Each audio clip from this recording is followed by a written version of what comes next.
Howdy! Welcome to Aspire Mountain Academy. I'm Professor Curtis, your instructor for this course in Introductory Statistics. In less than 10 minutes, this video continues the demonstration from the previous video on calculating basic probabilities. Let's get started. So here we have an example involving drug testing. So the table that you see at the bottom shows the results from a drug testing sample.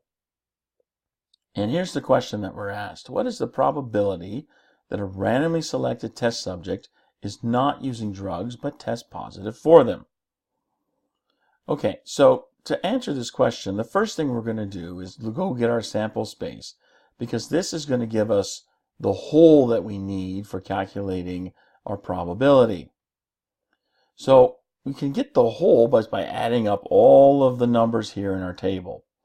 So we just take all these, add them up. That gives us 674, which is the whole that we need for our probability calculation. Then we just take the part and divide by the whole. So what is it that we're actually looking for? The probability that a randomly selected test subject is not using drugs but tests positive for them. So if you're not using drugs, you're in this row here, but you test positive for them, that's this column right here. So the number that we're looking for is 36. That's going to be our part. So we just take the part and divide by the whole. The part here is 36. The whole is 674. I divide that out, and on my calculator it gives me 0.053, or 5.3%. This is the probability that a randomly selected test subject is not using drugs but will test positive for them. So I want you to see where this comes from. The part is the 36. Okay, that's what we're taking the probability of. A randomly selected test subject, don't use drugs, but test positive. And then that gives us our probability when we divide by the whole. Now, is the result rounded to 3 decimal places close to the probability of 42.6% for a negative test result? And here are your 4 options. Well, it should be pretty obvious what the answer is, but I'll go ahead and give you a few seconds to give your own response. What do you think?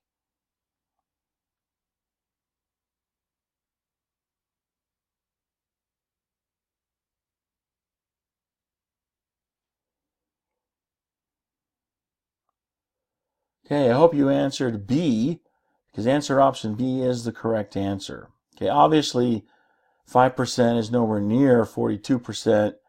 They're not in the same neighborhood, so it's not going to be answer option C or D. It's not going to be answer option A, because answer option A says the absolute difference between the probabilities is less than 5%. And the difference here between 5% and 42% is much greater than 5, so it's not going to be answer A. It's going to be answer B because it's more than 5%. Let's look at another example problem. This one involves eye color. So each of 2 parents has 2 genes for eye color. One of those is green and the other is brown. So the brown gene is dominant over the green one. So if either of the 2 genes that the father or the mother possesses is brown, okay, then the eyes of the child are going to be brown.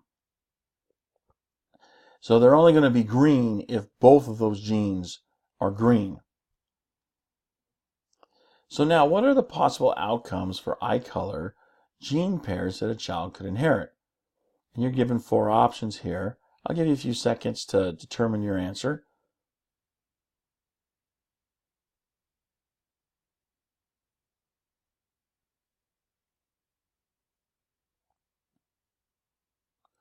Well, I hope you said answer option D, because this is the correct answer.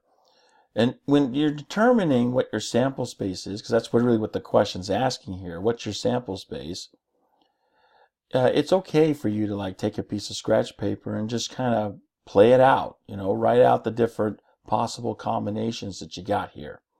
So when you do that, you'll find that this is your sample space, what you see here in answer option D.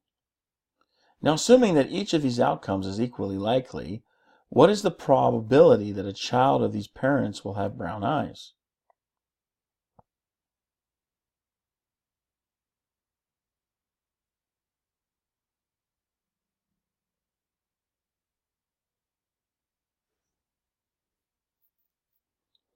Okay, let's see how you did. So the answer is going to be 75%, which we get by taking the part, which is 3, and dividing it by the whole, which is 4. Where do these numbers come from?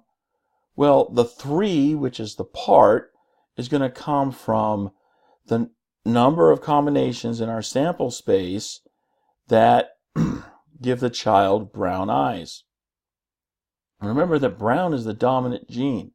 So we only need at least one of the two to be brown. So looking for the possible combinations in our sample space where at least one of the two is brown, we come up with 3 for our part. The total is going to be 4 because there's 4 total options in our sample space.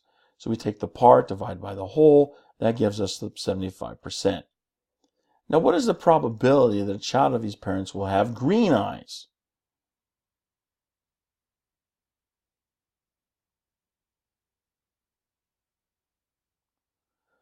Okay, there's actually 2 ways to come up with this.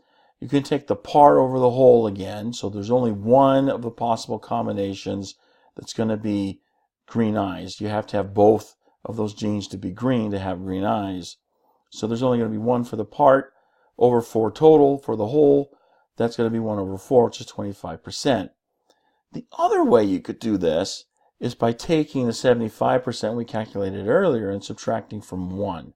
Because 1 is everything, and here with the way this is set up, you're either going to have green eyes or brown eyes, so it's one or the other. So if you don't have the brown eyes, you're going to have the green eyes, so you can just subtract the brown eyes from everything, and that gives you the probability there for the green eyes. Either way works. Let's take a look before we end about subjective probability. So here's an example where we're asked to calculate a subjective probability. Assume that 1194 births out of 2200 randomly selected births are boys. Use subjective judgment to determine whether this outcome is unlikely. I'll give you a few seconds to make your response.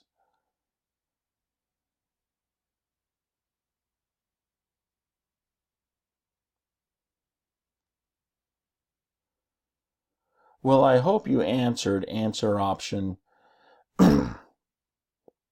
A, because here's what we're going to be looking for. The part over the whole is 1194 over 2200, okay, which is a little bit more than 50%.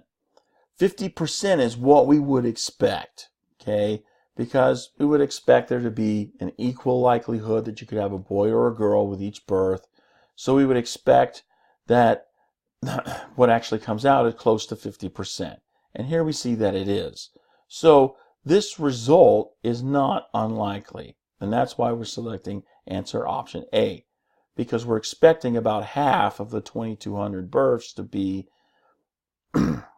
boys and the other half to be girls. Now, the other way you could actually look at this is just do a little quick calculation in your head.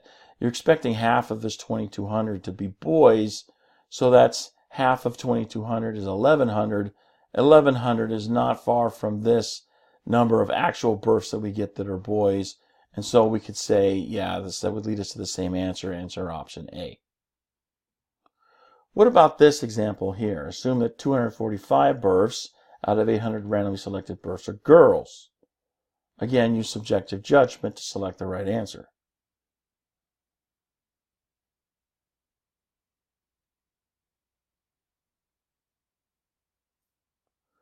Okay, well here we're going to select answer option D, okay, because when we take the part over the whole, we get 30%. That's nowhere near 50%, okay? So it's far from what we expect it to be, and so therefore we would say that this result is unlikely. And that brings us to the end of this mini lecture. I hope you found it helpful. You can find more mini lectures for this and other courses at AspireMountainAcademy.com. Thanks for watching. I'll see you in the next video.